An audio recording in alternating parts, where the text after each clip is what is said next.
Hey everybody, Michael here once again. Welcome to the YouTube channel for my global series about urbanism, the life-size city. Today's little excerpt is from season 3, the Hamilton episode. Now, if my Instagram feed is anything to go by, man, tiny houses look best on a lake, in the woods, or up high on a Norwegian mountain. We're starting to see a lot more people talk about tiny houses in the urban context as a solution for struggling to find more density. Tiny houses are nothing new. They've been around for a very long time, as you'll see in this segment I'm going to show you today. What happened in Hamilton happened all over North America. In the 1950s, 1957 to be precise, in Hamilton, all of a sudden, laneway housing, tiny houses on the back alleys of North American cities, man, they were made illegal. The general idea was, get a job, you bum, get a house in the suburbs, buy a car. That is the future that we're facing now. Tiny houses, tiny laneway homes were considered to be undesirable. Now, with a lot of lobby work in Hamilton, and I've also seen it in other cities in Canada and the United States, they are reversing these 1950 laws, allowing once again for tiny houses, small auxiliary dwelling units to be placed in the laneways, bringing life back to these kind of half streets, bringing density back to the abandoned downtowns, and providing a solution for the all-important issue facing most cities on the planet, housing. Remember to like this video, subscribe to the channel, and let's go to Hamilton.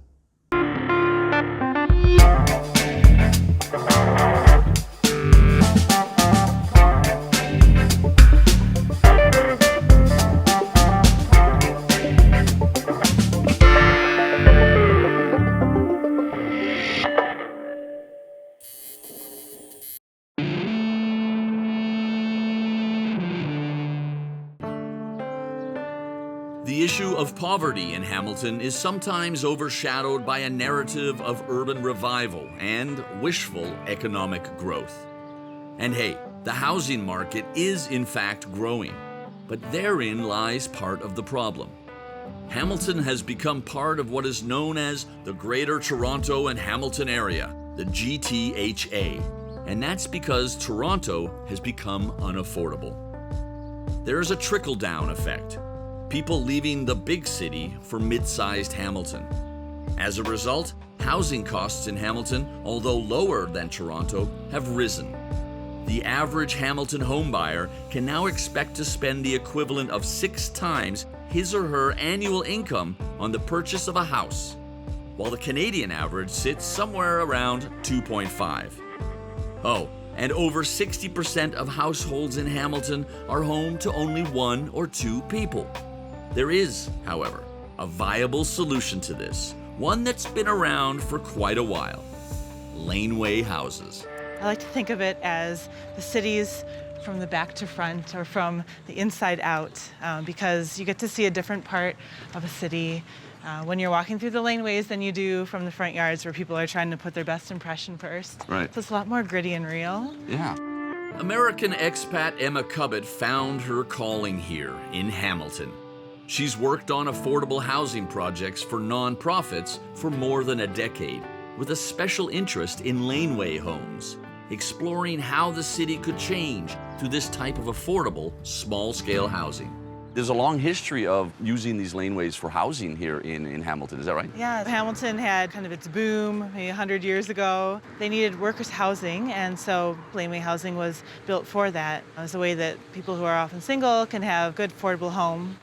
Circa 1895, so Yeah. this is a long People history. have been living here a long time. Yeah.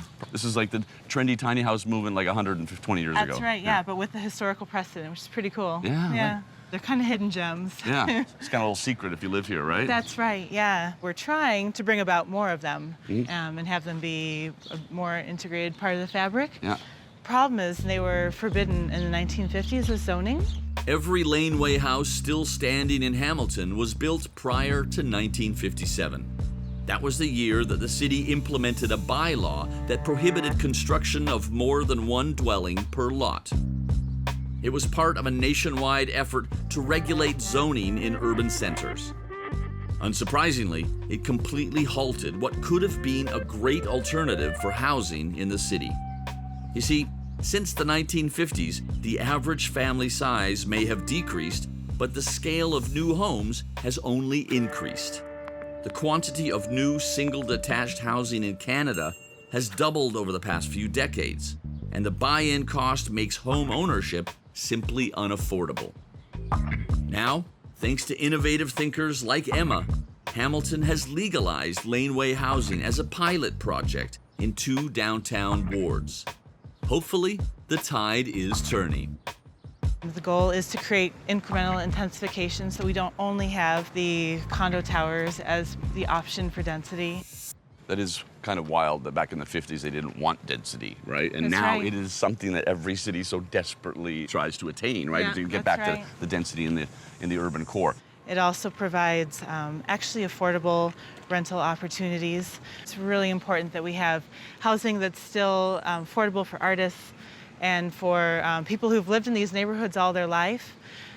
This is one of our responses to gentrification, basically. Yeah. Cool. Is it mostly converting existing structures? It's easiest to convert an old coach house. They have so much character already, but majority of the new laneway houses will probably be new builds. They can go from kind of following the vernacular of the neighborhood to something that's really contemporary. Mm-hmm. And here is the coach house conversion that I wanted to show you. Oh, okay, right here, the brick. That's right. And now the Selways are working on converting into Hamilton's first permitted laneway house in the past 70 years. Where's the door? There's going to be a door All right. off the lane right here. Yeah. But for the moment, the access is off the front. Oh, and they're hard at work here. Uh-huh. Hello. Hey. This is a cool building. Yeah, it is pretty neat. Yeah. Well, it was a stable, apparently with 3 horses, each of whom had a window to look out of, is the story. How old is the building? Do we know? 1800s. late 1880s or so, yeah. Oh, okay. Sean and Sherry are now adding a laneway house to their home with the help of their daughter Zoe. Together, they're setting an example for their community, proposing better ways to implement affordable housing. As we age, we need to, be wary of living in a city where you can age in place, and that's what we want to do. Right. And it's right downtown, right Tavern on is right over there. And We there's got the tavern. It's a great tavern, Yeah. great bands play there, yes. But really, you're just moving home, right? They warned us about that. All the fancy talk about smaller footprint, you're just moving home.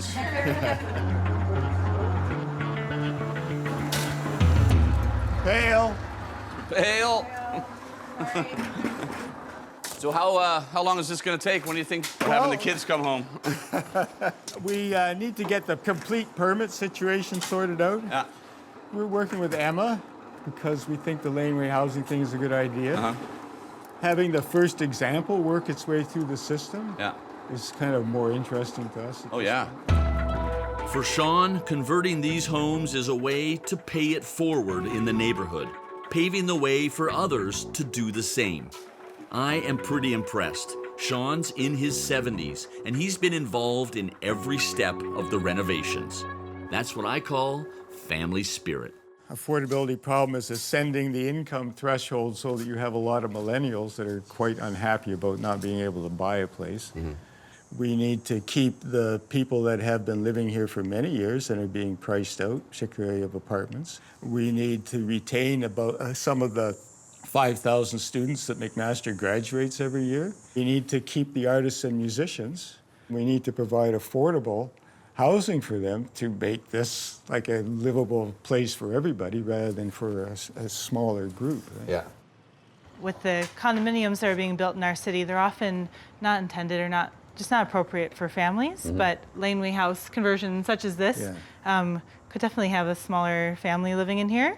And that benefits the community in many ways. Yeah, we're just kind of making things the way they used to be again, really. Yeah.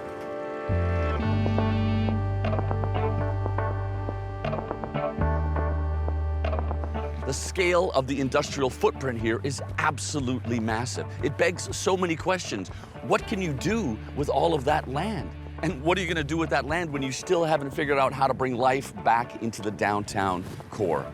It makes me think about other cities like Nantes in France and Malmo in Sweden. Years of decline after the collapse of the shipbuilding industry, and finally they're reinventing themselves, focusing on becoming a green capital or an innovative city.